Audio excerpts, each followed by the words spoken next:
Hello बच्चों, आज आप लोग केमिकल बॉन्डिंग का लेक्चर नंबर 13 पढ़ने जा रहे हैं। इसके पहले वाले लेक्चर में बच्चों मैंने आपको वीबीटी के बारे में बताया, हाइब्रिडाइजेशन के बारे में आपने पढ़ा और मैंने बोला था कि आगे चल के वीबीटी थ्योरी भी कहीं न कहीं फेल्योर करेगी, जिसके कारण से जन्म होगा एमओटी थ्योरी का। एमओटी यानी कि मॉलिक्यूलर ऑर्बिटल थ्योरी। तो आज बच्चों हम लोग यही सीखेंगे कि मॉलिक्यूलर ऑर्बिटल थ्योरी क्या है। बार बार हम इसको एमओटी कहेंगे तो आप लोग जान जाइएगा, एमओटी मतलब मॉलिक्यूलर ऑर्बिटल थ्योरी, आणविक कक्षक सिद्धांत या अणु ऑर्बिटल सिद्धांत। तो मॉलिक्यूलर ऑर्बिटल थ्योरी के बारे में विधिवत जानने के लिए बच्चों आप लोग तैयार हो जाइए, कॉपी कलम निकाल लीजिए और एक एक पॉइंट मैं आपको क्लियर करूंगा, क्योंकि एमओटी थ्योरी जो है बहुत ही इम्पॉर्टेंट है बच्चों। ये सारे कंपटीशन को कवर करती है और सारे कंपटीशन में इनके प्रश्न आते हैं। तो यदि आप अच्छी तरह से एक एक पॉइंट को सीख लेंगे तो आप कंपटीशन के प्रश्नों को आसानी से लगा लेंगे और जो बोर्ड के बच्चे हैं वो भी आसानी से बोर्ड में एक्सप्लेन कर लेंगे। ठीक है, तो एक एक पॉइंट हम लोग जानेंगे। सबसे पहले बच्चों हम लोग ये जानना चाहेंगे कि आखिर एमओटी को जन्म क्यों लेना पड़ा, कौन सा ऐसा काम हो गया, कौन सा ऐसा अत्याचार होने लगा कि एमओटी को जन्म लेना पड़ा बच्चों। तो सबसे पहले तो हमको ये देखना कि एमओटी की आवश्यकता क्यों हुई और वीबीटी थ्योरी क्यों फेल कर गई। उसके बाद फिर हम लोग सीखेंगे एमओटी के जो मेन पॉइंट होंगे, मुख्य बिंदु कि जिस पर एमओटी को हम लोगों को व्याख्या करना है, एक्सप्लेन करना है, तो उनके बिंदुओं को पढ़ेंगे।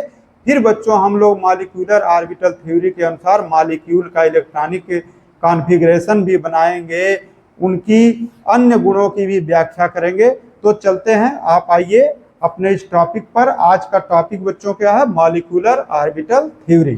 ठीक, लेकिन हम उसको पढ़ाने से पहले आपको पहले ये बताना चाहते हैं कि आखिर वीबीटी थ्योरी से क्या ऐसी गलती हो गई कि आपको मॉलिक्यूलर ऑर्बिटल थ्योरी को पढ़ना पड़ा। ठीक, तो इसके पहले बच्चों हम लोगों ने पढ़ा था वीबीटी।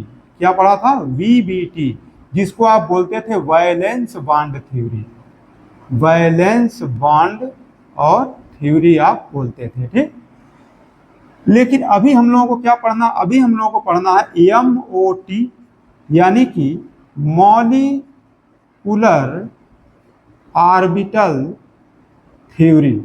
ये आपको पढ़ना है। तो हम लोग शॉर्ट में इसको वीबीटी, इसको एमओटी कहेंगे। तो आप लोग जानेंगे एमओटी, तो किसी को कहा नहीं जा रहा कि एमओटी, मतलब एमओटी इसका नाम है। ठीक है, एमओटी मॉलिक्यूलर ऑर्बिटल थ्योरी। बच्चों हिंदी में इसे कहेंगे अणु ऑर्बिटल सिद्धांत। अणु ऑर्बिटल सिद्धांत भी कहेंगे, आणविक कक्षक सिद्धांत भी बोला जाता है। ऑर्बिटल को कक्षक बोलते हैं तो आणविक कक्षक सिद्धांत हो जाता है। सबसे पहले बच्चों हमको ये सीखना कि आखिर इन लोगों की जरूरत क्यों पड़ गई, एमओटी की, वीबीटी क्यों फेल कर गई। ठीक, तो सबसे पहले एक छोटा सा एग्जाम्पल देते बच्चों। वीबीटी बोलती थी कि जो बॉन्ड बनते हैं वो ऑर्बिटलों के ओवरलैपिंग से बनते हैं, ऑर्बिटलों के ओवरलैपिंग से बनते हैं, ऐसा वीबीटी थ्योरी बोल रही थी। मतलब वीबीटी थ्योरी के अनुसार बच्चों, यदि हमारे पास एक हाइड्रोजन का एटम है और एक हाइड्रोजन का एटम और है, ये दोनों मिल गए थे तो हमको एक H2 मॉलिक्यूल ये बन गया था। ठीक, मॉलिक्यूल बन गया था।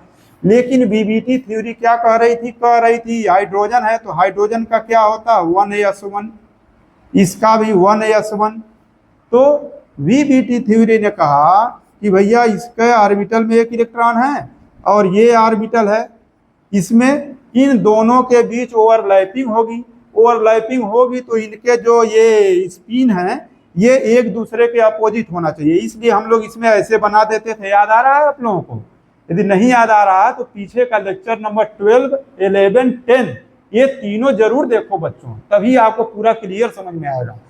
तो वहां पर बताया गया कि ये दोनों आपस में ओवरलैप करेंगे। ये एटॉमिक ऑर्बिटल है बच्चों, ये भी एटॉमिक ऑर्बिटल है। ये दोनों आपस में ओवरलैप किए और ओवरलैप किए तो ओवरलैपिंग से आपने देखा था कि यहाँ पर ओवरलैपिंग हुई थी तो इसमें दोनों जाके शिफ्ट हो गए थे। ऐसे ही शिफ्ट हुए थे दोनों। तो ये आपने देखा था कि वहां ओवरलैपिंग से बॉन्ड बनते हैं। किससे बनते हैं? ओवरलैपिंग से बॉन्ड बनते हैं, वीबीटी थ्योरी कह रही थी।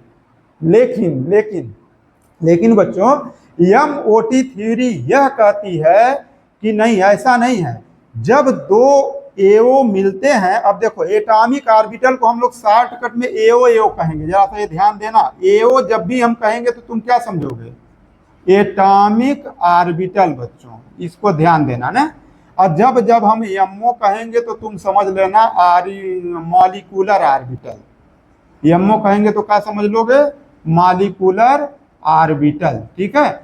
हिंदी में इसको क्या कहते हैं? परमाणु ऑर्बिटल, और इसको अणु ऑर्बिटल। हिंदी में इसको कहते हैं परमाणु ऑर्बिटल, और इसको बोलते हैं बच्चों अणु ऑर्बिटल। तो आप लोग ये ध्यान दीजिएगा कि हम जब जब एमओ कहेंगे तो मॉलिक्यूलर ऑर्बिटल या अणु ऑर्बिटल समझिएगा, और एओ कहेंगे तो परमाणु ऑर्बिटल समझिएगा, ठीक है। तो एमओटी कहती ना, ऐसा नहीं है कि जब दो एओ के बीच ओवरलैपिंग होगी तब बॉन्ड बनता है, ये सही नहीं है। इन्होंने कहा नहीं, जब दो एओ मिलते हैं तो उनके मिलने से दो एमओ बनते हैं, दो एमओ बनते हैं। यानी कि इन्होंने कहा कि जब भी भैया, अब एमओटी कह रही है, एमओटी कह रही है कि जब दो एओ मिलेंगे तो भैया यहाँ पर बन जाएगा दो एमओ, यानी कि मॉलिक्यूलर ऑर्बिटल बनता है। जो यहाँ पर एटॉमिक ऑर्बिटल थ्योरी में आपने देखा था कि एटम का हम कॉन्फ़िगरेशन लिखते हैं। एटॉमिक ऑर्बिटल थ्योरी में किसका कॉन्फ़िगरेशन करते हैं? कोई भी एटम होता है उसी का इलेक्ट्रॉनिक कॉन्फ़िगरेशन आप लिखते हैं। जैसे हाइड्रोजन का 1s1 लिख दिए हैं। तो ऐसे जो इलेक्ट्रॉनिक कॉन्फ़िगरेशन यदि मॉलिक्यूल है तो इसका भी यदि हम लिख लें इलेक्ट्रॉनिक कॉन्फ़िगरेशन बच्चों मॉलिक्यूल का, देखो ये H का लिखा गया, H2 का नहीं लिखा गया, N2 का नहीं लिखा गया, O2 का नहीं लिखा गया। लेकिन यदि हम H2, N2, O2 इन मॉलिक्यूल का इलेक्ट्रॉनिक कॉन्फ़िगरेशन लिखने में कामयाब हो जाएं, तब इनका स्टेबिलिटी भी बताना आसान हो जाएगा, और इनके सारे के सारे गुण और रहस्य जो भी होंगे सब बाहर आ जाएंगे। भूत प्रेत जितना बयार रहेगा सब का सब इसमें से बाहर आ जाएगा। जो मॉलिक्यूलर ऑर्बिटल थ्योरी का मंत्र पढ़ोगे ना, जितने भूत बयार पिशाच हैं सब बाहर आ जाएंगे, ठीक बच्चों। तो इसलिए अब मॉलिक्यूलर ऑर्बिटल की कहानी जो है ये हम लोग चेक कर लेते हैं। तो चलिए, इतनी बात समझ में आ गई सबके? अच्छा, अब ये कारण बन रहा है बच्चों कि क्यों जो है हमने मॉलिक्यूलर ऑर्बिटल थ्योरी को यहाँ पर सेट किया। क्योंकि यदि मॉलिक्यूलर ऑर्बिटल थ्योरी कहती है यदि मॉलिक्यूल का आप इलेक्ट्रॉनिक कॉन्फ़िगरेशन करने में कामयाब हो जाएं तो उनके सारे गुणों की व्याख्या की जा सकती है। अब देखो बच्चों, वीबीटी जो थी, वीबीटी भी बहुत अच्छी यह थ्योरी थी, बहुत अच्छी थ्योरी थी, बहुत उसने व्याख्या किया। लेकिन अब उसमें कमियां क्या आ गई बच्चों? वीबीटी की कुछ कमियां क्या आई, जिसके लिए जो है हमको यह रास्ता अपनाना पड़ा, ठीक है। अच्छा, पहली कमी नंबर 1, पहली कमी कि जो मॉलिक्यूल के जो है ऑर्बिटल की बात वीबीटी थ्योरी नहीं करती। वो एटॉमिक ऑर्बिटल की तो बात करती है, लेकिन मॉलिक्यूलर ऑर्बिटल की बात नहीं करती है। तो पहला कमी क्या है बच्चों? कि ये मॉलिक्यूल के ऑर्बिटल की बात नहीं करती। यानी कि ये इसमें कमी आ गई कि मॉलिक्यूल के ऑर्बिटल की बात नहीं कर रही है, यह केवल एटम के ऑर्बिटल की बात करती है। दूसरी चीज ये है कि ये मॉलिक्यूल के नेचर की बात नहीं करती।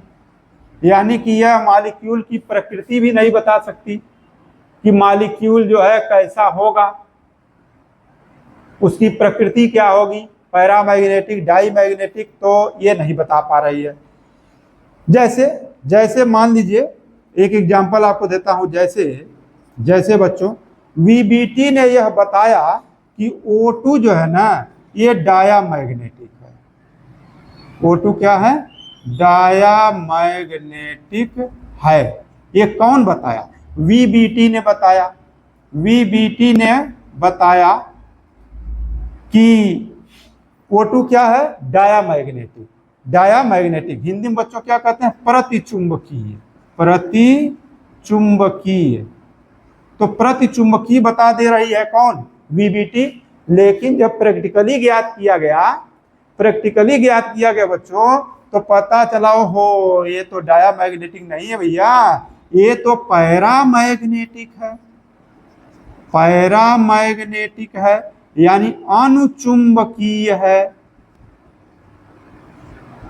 ये पाया गया कि O2 जो है ये डायामैग्नेटिक नहीं है, बल्कि ये क्या है, ये पैरामैग्नेटिक है, अनुचुंबकीय है। ये प्रैक्टिकली बच्चों यानी प्रायोगिक रूप से ये सिद्ध हो गया, प्रायोगिक रूप से सिद्ध हो गया कि O2 क्या है, ये पैरामैग्नेटिक है।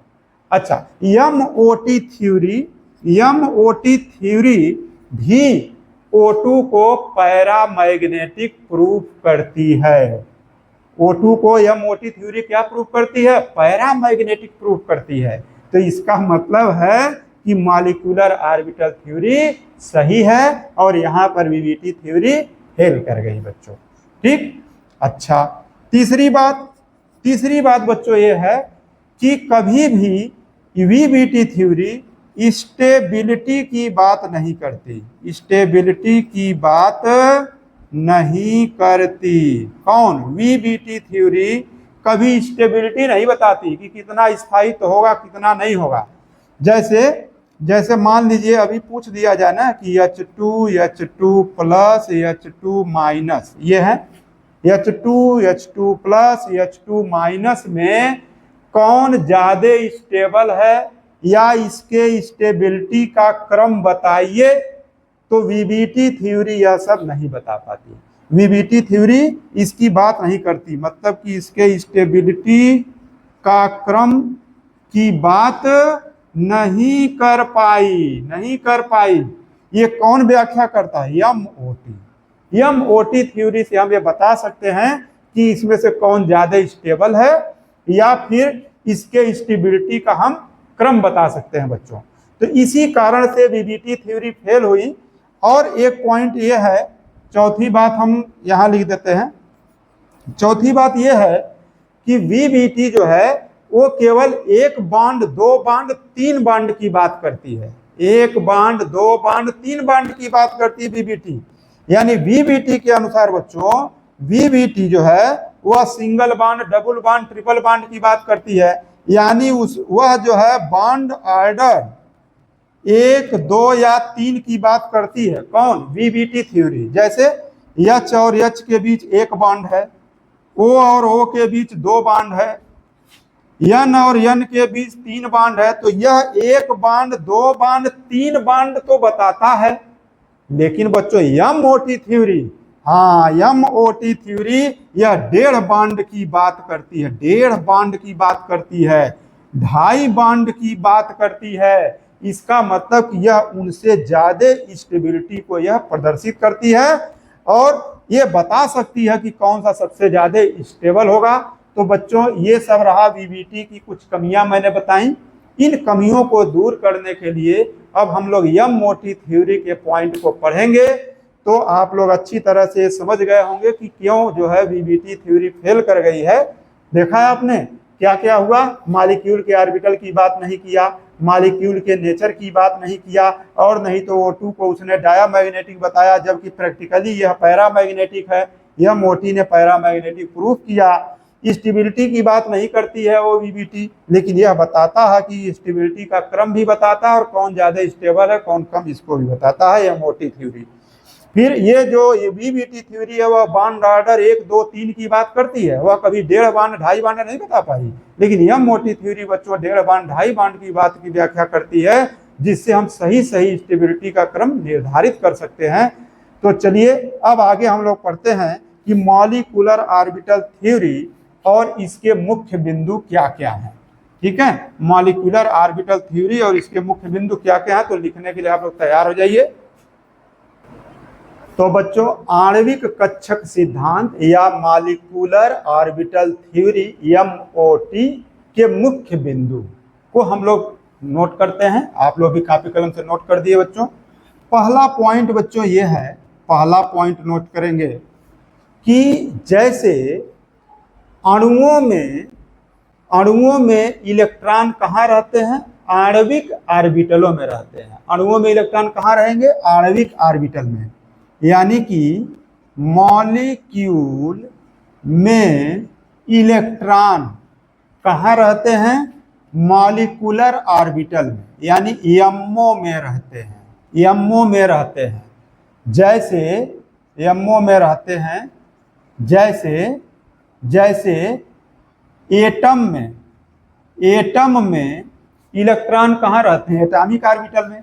एटॉमिक ऑर्बिटल में रहते हैं। ठीक है, तो जैसे एटम में इलेक्ट्रॉन एटॉमिक ऑर्बिटल में रहते हैं बच्चों, वैसे ही मॉलिक्यूल में इलेक्ट्रॉन मॉलिक्यूलर ऑर्बिटल में रहते हैं। तो बड़ा सिंपल पॉइंट है भैया कि मॉलिक्यूल में जो मॉलिक्यूलर ऑर्बिटल होगा उसी में इलेक्ट्रॉन रहेंगे। जैसे का मतलब यह है कि हम बार बार तुलना भी करते रहेंगे कि एटम में क्या होता है और मॉलिक्यूल में क्या होता है, थोड़ा बहुत ही फर्क है। अच्छा, दूसरा पॉइंट बच्चों नोट करेंगे कि जैसे जो मॉलिक्यूलर ऑर्बिटल होते हैं वो विभिन्न ऊर्जा, आकृति और विन्यास के होते हैं। जैसे एटॉमिक ऑर्बिटल विभिन्न ऊर्जा, आकृति, विन्यास के होते हैं, वैसे ही मॉलिक्यूलर ऑर्बिटल भी विभिन्न ऊर्जा, आकृति और विन्यास के होते हैं। ठीक है। अच्छा, अब यह है कि मॉलिक्यूलर ऑर्बिटल में यानी एमओज लिख देता हूं शॉर्टकट में, मॉलिक्यूलर ऑर्बिटल में इलेक्ट्रॉन जब आप भरेंगे उनमें मॉलिक्यूलर ऑर्बिटल में, तो वो भी बच्चों पाउली के अपवर्जन नियम और हुंड नियम का पालन करते हुए इलेक्ट्रॉन भरे जाएंगे। यानी कि मॉलिक्यूलर ऑर्बिटल में इलेक्ट्रॉन, ठीक है, इलेक्ट्रॉन ऊर्जा के बढ़ते क्रम में किसके अनुसार? पाउली के अपवर्जन नियम, पाउली के अपवर्जन नियम, पाउलीज एक्सक्लूसिव प्रिंसिपल है, पाउली के अपवर्जन नियम तथा हुंड के नियम के अनुसार भरते हैं। हुंड के नियम के अनुसार भरते हैं। यानी कि बस वही सेम सिस्टम जैसे एटॉमिक ऑर्बिटल में आपने किया, वैसे यहाँ पे मॉलिक्यूलर ऑर्बिटल में भी इलेक्ट्रॉन भरने के लिए पाउली का अपवर्जन नियम और हुंड नियम की जरूरत पड़ेगी बच्चों। तीसरा पॉइंट जान लीजिए कि एक अणु ऑर्बिटल में, एक एमओ में अणु ऑर्बिटल मानी मॉलिक्यूलर ऑर्बिटल में विपरीत स्पिन वाले केवल 2 इलेक्ट्रॉन रह सकते हैं। विपरीत स्पिन वाले 2 इलेक्ट्रॉन रह सकते हैं, अधिक से अधिक रह सकते हैं। जैसे एटॉमिक ऑर्बिटल में भी यही था, एटॉमिक ऑर्बिटल में भी विपरीत चक्रण वाले, विपरीत स्पिन वाले 2 इलेक्ट्रॉन रह सकते हैं। तो सेम टू सेम है बच्चों, एक मॉलिक्यूलर ऑर्बिटल में भी विपरीत स्पिन वाले 2 इलेक्ट्रॉन रह सकते हैं। अच्छा, चौथा पॉइंट जान लीजिए।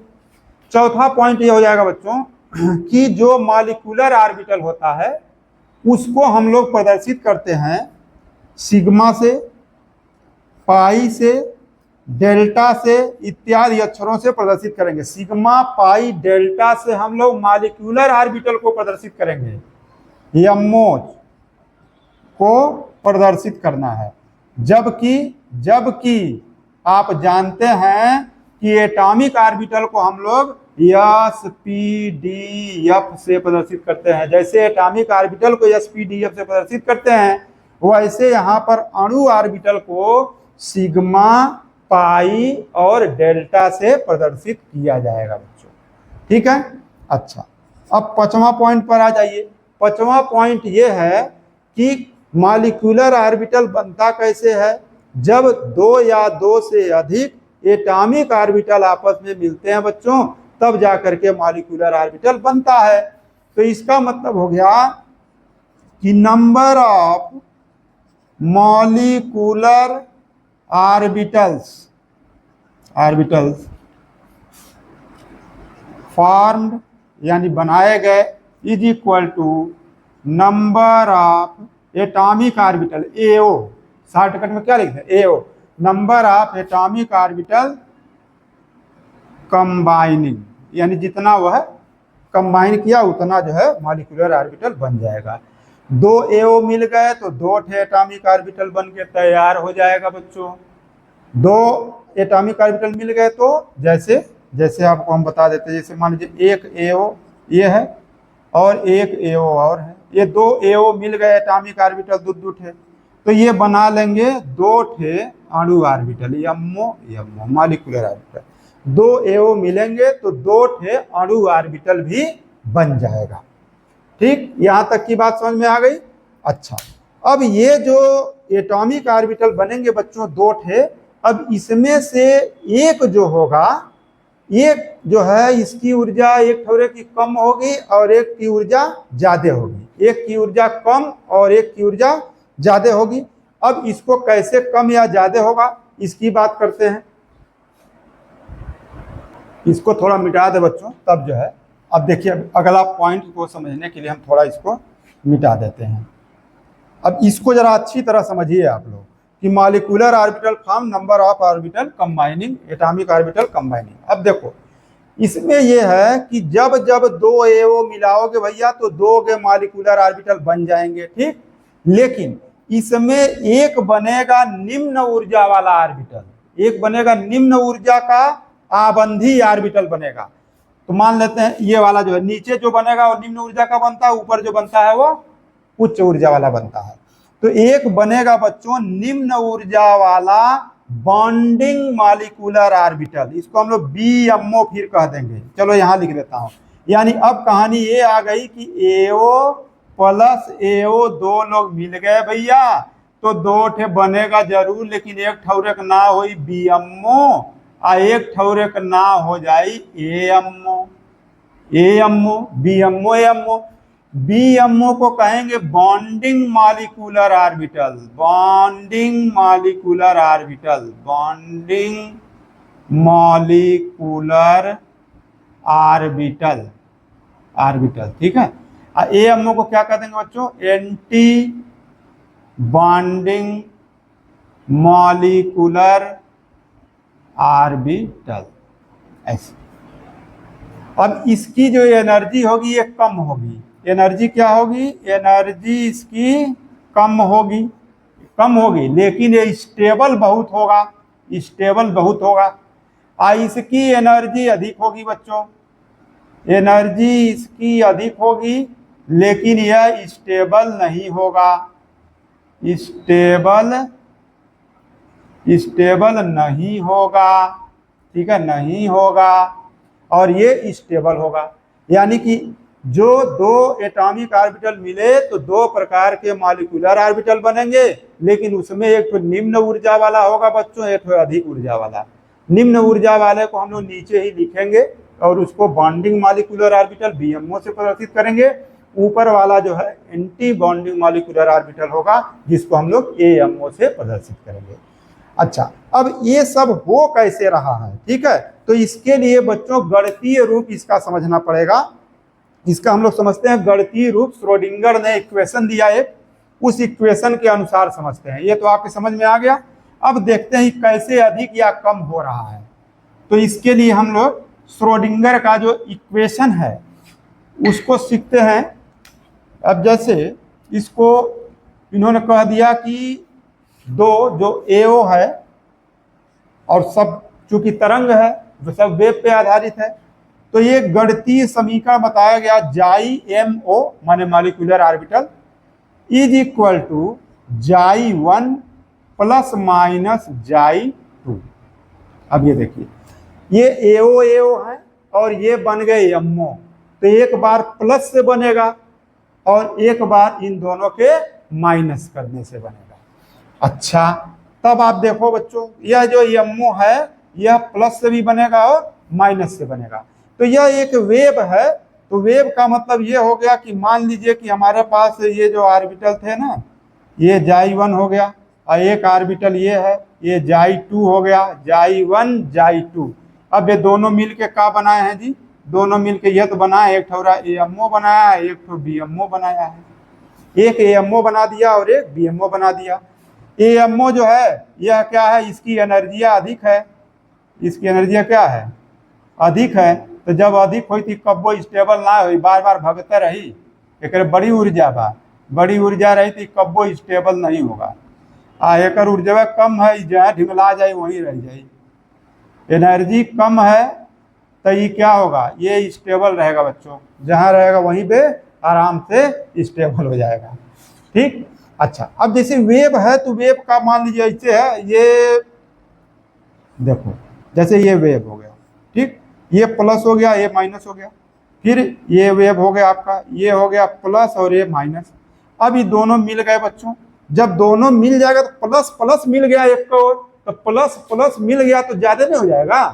तो इसको आप लोगों को बल्कि हम फिजिक्स में पढ़ाएंगे, व्यतिकरण वाला चैप्टर, इंटरफेरेंस पढ़ाएंगे जब व्यतिकरण तरंग में, तो उसमें भी आपको बताएंगे कि दो प्रकार के इंटरफेरेंस होते हैं, एक कंस्ट्रक्टिव और एक डिस्ट्रक्टिव इंटरफेरेंस। तो कंस्ट्रक्टिव इंटरफेरेंस जो है बच्चों, ये प्लस वाले से आप देखिए इसकी तीव्रता बढ़ जाती है वहां पे।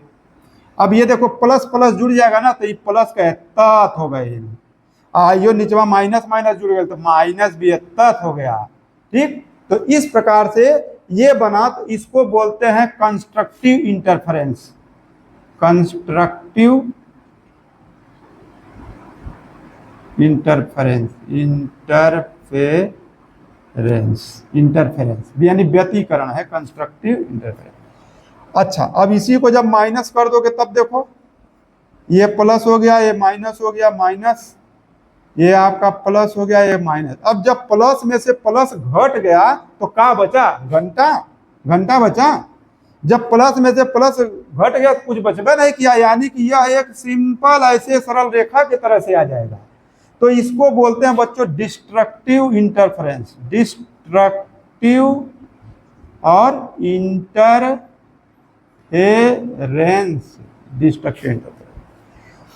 तो ये बनता है। तो अब आप जान जाइए कि जो डिस्ट्रक्टिव इंटरफेरेंस है, इसी से आपका AMO बन गया और इससे बन गया BMO। अब BMO बन गया, इसकी एनर्जी कम होगी, जहां जहां BMO बनेगा बच्चों एनर्जी कम, और AMO बनेगा तो एनर्जी अधिक। तो अगला पॉइंट को हम लोग सीखते हैं अब इसी के आगे, ठीक है, तब तक इसको नोट करिए। तो अगला पॉइंट हो गया बच्चों कि combining of AO must have same और nearly same energy and shape. मतलब जो AO एक दूसरे से संपर्क करेंगे उनकी एनर्जी एकदम सेम होना चाहिए या नियरली सेम होना चाहिए। मतलब जैसे जैसे यस यस के बीच हो सकता है, या फिर PX PX के बीच हो जाए, PY PY के बीच हो जाए, या PZ PZ के बीच हो जाए। मतलब उनकी एनर्जी जो है बच्चों सेम टू सेम होनी चाहिए, तब जाकर के इस AO के कॉम्बिनेशन से मॉलिक्यूलर ऑर्बिटल बनते हैं। अच्छा, मॉलिक्यूलर ऑर्बिटल जो मुख्यतः दो प्रकार के होते हैं। MO मुख्यतः जो है, मुख्यतः दो प्रकार के होते हैं, दो प्रकार के होते हैं। कौन कौन? एक सिग्मा, एक ठो पाई। डेल्टा वाला भी है लेकिन वो जल्दी नहीं मिलता है आपको, सिग्मा पाई में सारा काम हो जाता है।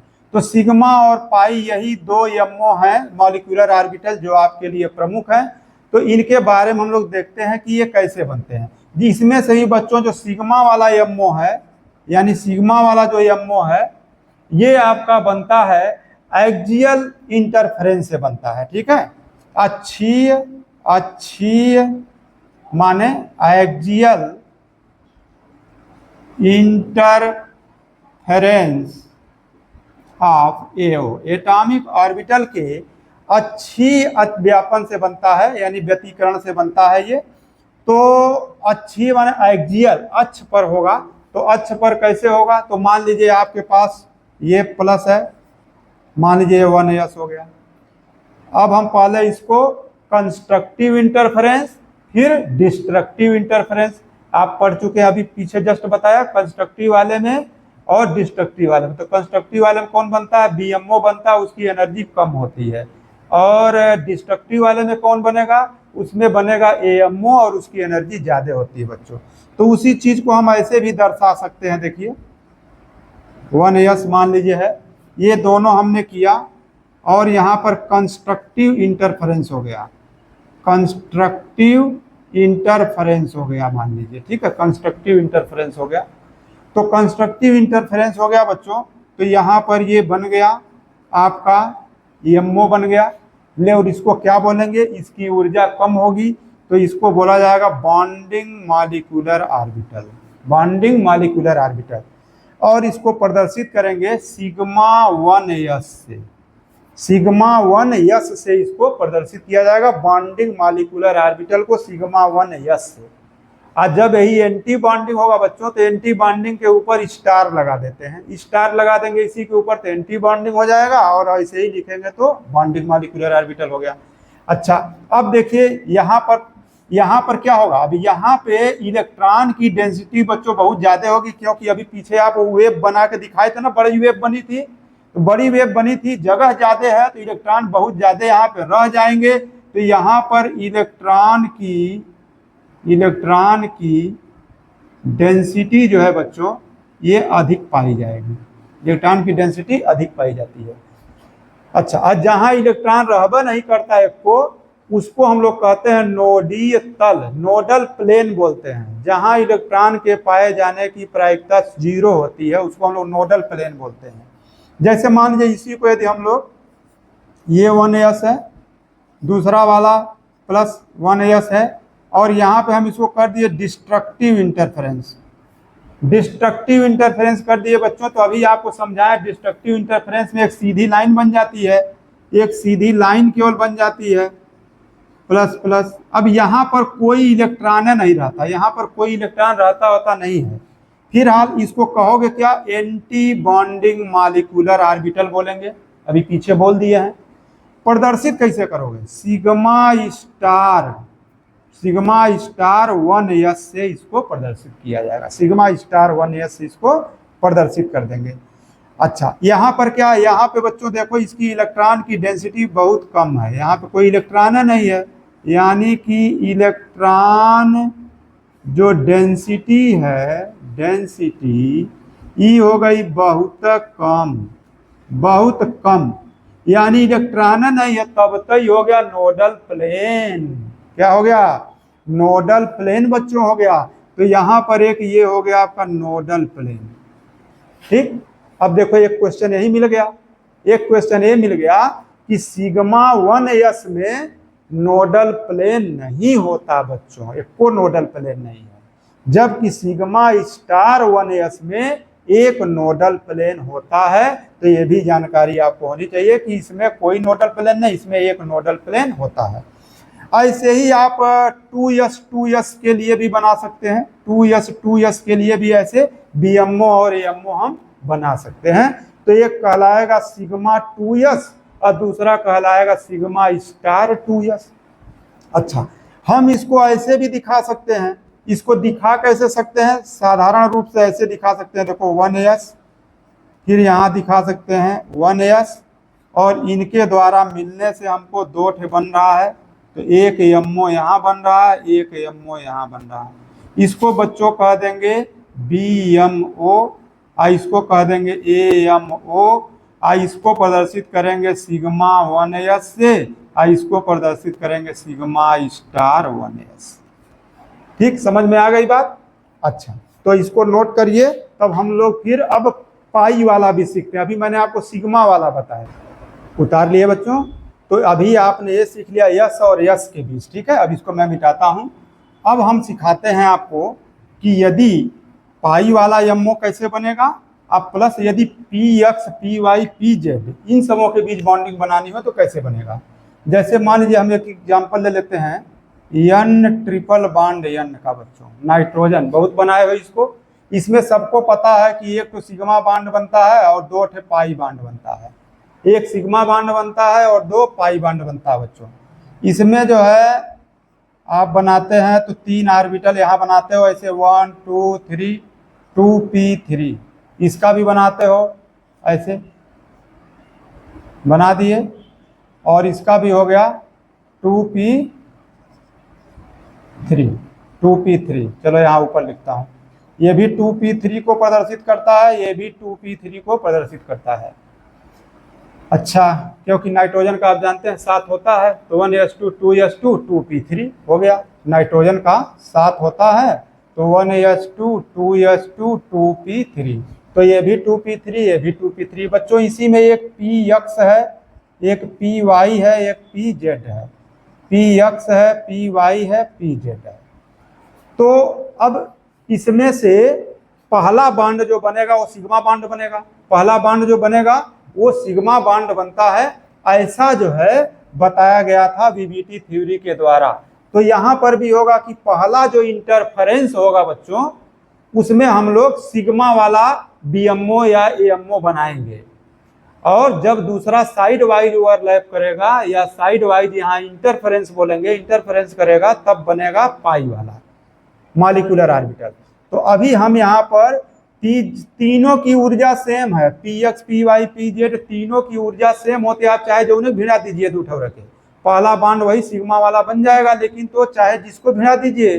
लेकिन अधिकांश किताबों ने क्या किया है ना, pz को ही लिया है, मान लिया है। पहला बॉन्ड किससे बनाया है, pz से बनाया है अधिकांश किताबों ने। तो चलो हम लोग भी भाई उसका पालन करते हैं, और पहला जो है इंटरफेरेंस हम लोग pz वाले से ही करा लेते हैं। तो pz के बीच बच्चों हम लोग कराते हैं, ठीक है। तो अब pz और pz है। अब मान लीजिए इसके p वाले का डंबल के आकार की आकृति आप लोग बनाते हैं, तो इसमें ये हो गया p वाला प्लस माइनस, ठीक। दूसरा वाला हो गया प्लस माइनस। कैसा इंटरफेरेंस दिखाना है, पहले कंस्ट्रक्टिव इंटरफेरेंस दिखाना है आपको। कंस्ट्रक्टिव इंटरफेरेंस दिखाना है, तो इसमें दोनों जुड़ जाते हैं एक और, ठीक है बच्चों, दोनों जुड़ जाते हैं। तो कंस्ट्रक्टिव इंटरफेरेंस जब दिखाएंगे तो पता चलेगा कि ये आपका अभी जैसे पीछे जुड़ गया था, अब ये माइनस वाला यहाँ हो गया, अब माइनस वाला यहाँ, ठीक। तो अब इसी को बोलेंगे बच्चों सिग्मा 2pz। अब जेड वाले के बीच बनाए हैं, तो इसका नाम क्या रख देंगे, सिग्मा 2pz हो गया। ये pz था, और इसका नाम हो गया सिग्मा 2pz। अच्छा, तो सिग्मा 2pz ये क्या होगा, इसको बोलेंगे बीएमओ, बॉन्डिंग मॉलिक्यूलर ऑर्बिटल, आप बोले थे। अच्छा, अब देखो जरा इलेक्ट्रॉन की डेंसिटी का क्या होगा। इलेक्ट्रॉन की डेंसिटी बच्चों यहाँ पे देखो बहुत कम होगी, क्योंकि यहाँ माइनस है, लेकिन इस पोजीशन पे इलेक्ट्रॉन की डेंसिटी कम होगी, यहाँ भी इलेक्ट्रॉन की डेंसिटी कम होगी। तो हम कह सकते हैं इसमें 2 नोडल प्लेन पाया जाएगा, 2 नोडल प्लेन पाया जाएगा इसमें, और बन जाएगा सिग्मा 2pz। तो इस प्रकार से आपने बना दिया, क्या चीज बना दिया, बीएमओ बना दिया। अच्छा, अब चलिए अब हम लोग बनाते हैं एएमओ, इसी प्रकार से बनाते हैं। अब इसी को डिस्ट्रक्टिव इंटरफेरेंस दिखा देते हैं। ये हो गया आपका plus minus minus plus minus, और ये हो गया बच्चों डिस्ट्रक्टिव इंटरफेरेंस, डिस्ट्रक्टिव इंटरफेरेंस हो गया। तो आप देख लिए डिस्ट्रक्टिव इंटरफेरेंस में क्या होगा। तो डिस्ट्रक्टिव में तो आपने देखा है कि उसका जो है बहुत ही कम हो जाता है, और एक सिंपल आपने जब उसमें पढ़ा तो सिंपल एक प्लेन आ जाता है। और अभी इसमें क्या होगा कि जैसे ये डिस्ट्रक्टिव होगा तो मतलब कि इसमें से इसको घटा देना है, तो घट गई है, तब क्या क्या बचा आपके पास, ठीक। तो ये देखिए, ये आपका ये छोटा वाला हो गया, ये माइनस हो गया, ये घट गए जो है, तो बहुत कम जो बचा, ये बड़ा बना देते हैं माइनस, ठीक। अब यहाँ पर भी देखो, यहाँ पे इलेक्ट्रॉन की डेंसिटी बहुत कम पाई जाएगी, यहाँ भी इलेक्ट्रॉन की डेंसिटी कम पाई जाएगी। यहाँ तो होबा नहीं करेगा, तो यहाँ भी इलेक्ट्रॉन की डेंसिटी कम पाई गई।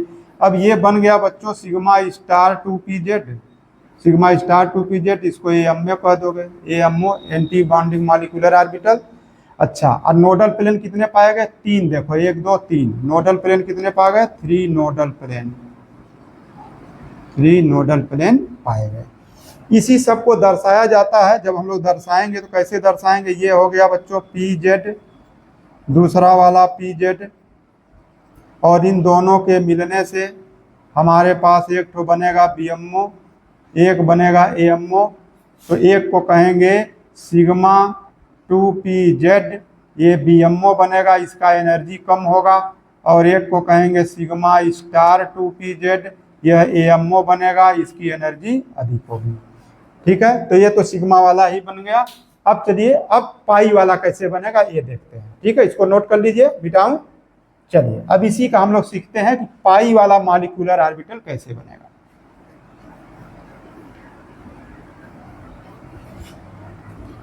अब इसी का हम लोग सीख देते हैं पाई मॉलिक्यूलर ऑर्बिटल।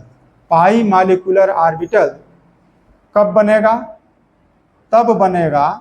तब बनेगा जब साइड वाइज इंटरफेरेंस होगा बच्चों, इंटरफेरेंस